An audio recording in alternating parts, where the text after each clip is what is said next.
ناظم عنوان دی دوه مرګونه چې د یوې کونډې کیسه د یو بیمار یادې د یوې کونډې کیسه د یو بیمار یادې د یو یتیم بچي هغه څه دغه رنګې هغه ګلاب بچی یو ورځ نه هر ووتو په زړه پر هر ووتو د دوایې په طلب د مزدورۍ په طلب د سدیاړۍ په طلب خو لنډه دغسې چې بس د یو هان په کور کې ورته دیاړي میلو شوه څه په رټلو باندې په تیندکونو باندې کړه ټوله ورځ یې تېره خو چې ماښام چوټي شوه خان څه پیسې ورکړې په بېزتۍ ورکړې نو زر بازار ته لاړو د خپلې مور دپاره د سترګو تور دپاره یې دوایي واغسته بلا وستړې خدایه چې په سرک وختلو په دې کې دره شولو چې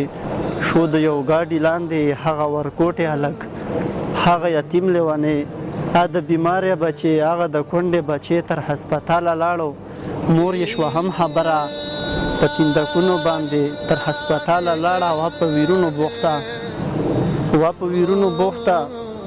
خپې ابلخپې راغله شوله ډاکټر ته په خپو چې ښې پیسې به درکم راته مې بچ کړه بچې ورته ډاکټر وویل چې مورې ډېرې راځي بچې راوړې مې دي هغې نادانې ادې د لوپټې د پیسې زر کړې راخلاصې ورته خو چې یې وکتلې په شمار یو څو پیسې وې په دې کې غږ شولو چې دا ځواني مرګ څوک و دا وصیت یې وکړو میډم زما سر ته دغه پرته دوایي پس دا د خدای دپاره ادې ته ورسوئ